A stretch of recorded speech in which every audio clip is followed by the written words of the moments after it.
Hey seniors, this is Mr. Mosley, and I'm using some new technology, so we'll see how this works.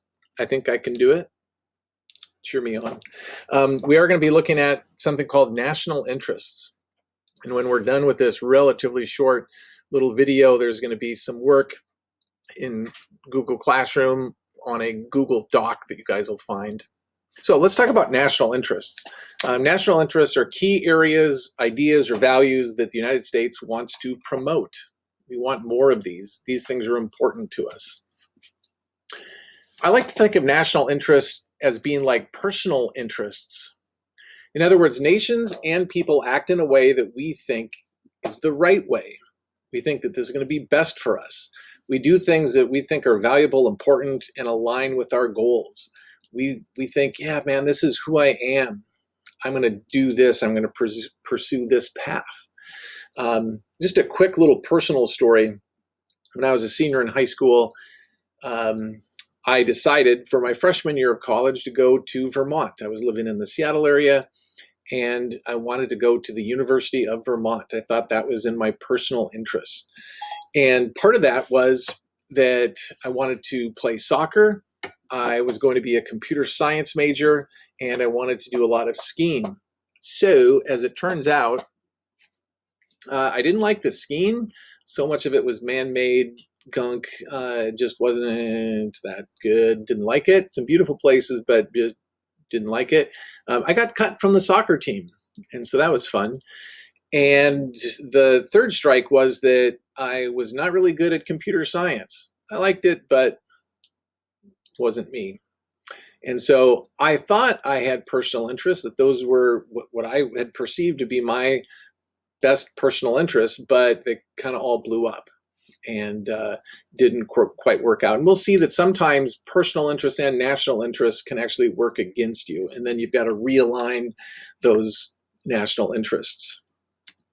So what are some of these national interests? So we'll go through these with a little bit of commentary.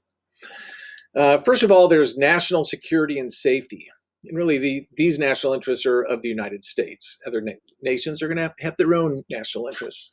And we see part of this with our military strength. We spend approximately $686 billion a year on our military budget. It's by far the largest military budget in the world. We want to be safe. We have a concern about borders, especially the southern border, making sure to protect our borders. And not just land borders, but there's also ports, airports, and so on that we want in terms of safety. There's also health in terms of national security and safety. We want to stop pandemics like CV-19. This is one that actually is going to be changing a number of these other national interests because of what we'll see will be China's role in this. So another big one for the United States is our economic security and American prosperity. We're very pro-business. We've got the world's largest economy by far. I'll be curious to see where the current recession and maybe even depression takes us once we get back going. But for sure, we still have the world's largest economy, and that helps us be a very prosperous nation. We also like global trade.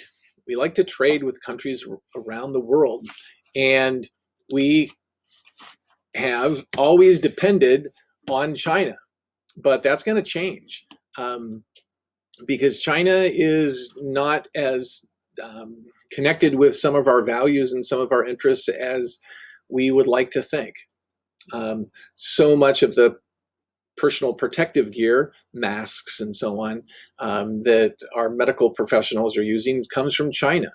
And maybe we should not let China manufacture that, and maybe we should bring some of that manufacturing home. So that's one thing I think that's really going to be a big change. We also like making sure that we have access to raw materials that we need. And probably the biggest, most important one is going to be oil.